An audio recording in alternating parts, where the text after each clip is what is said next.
Hello दोस्तों, नमस्ते, प्रणाम। किशन बानी लो आप लोग। तो आशा करते हैं आप लोग बहुत अच्छा खोल। आज हम आप लोग के एगो बहुत ही प्यारा सा जीवतिया प्रति का गीत सुनाते हैं। तो आप लोग के कैसन लगी कमेंट करब लो। घोड़ा सवार होके जीवतिया वन बाबा घूमेले गलिया गली, घूमेले गलिया गली हो।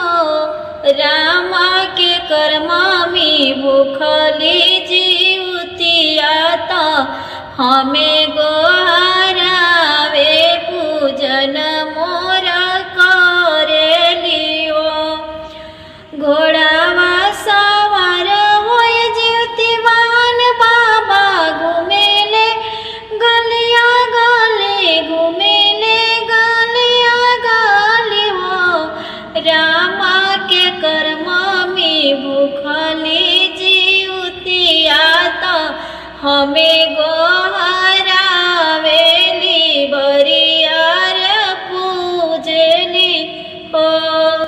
अपने महलिया से बोलेले स्वामी मोरा सुनी बाबा, बाबा हमर मम्मी भूखली जीवतिया तो रउआ के बोलावेली, रउआ के गोहरावेली हो। कर जोड़ी बोलेले मोर धिया सुनी जीवतिवान बाबा, बाबा हमर आमा भूखली जीवतिया तो रउआ के पुकारेली, रउआ के बोलावेली हो। जुगे जुगे जी हाँ बालकवा तो तुहारा उमरिया बड़े हो।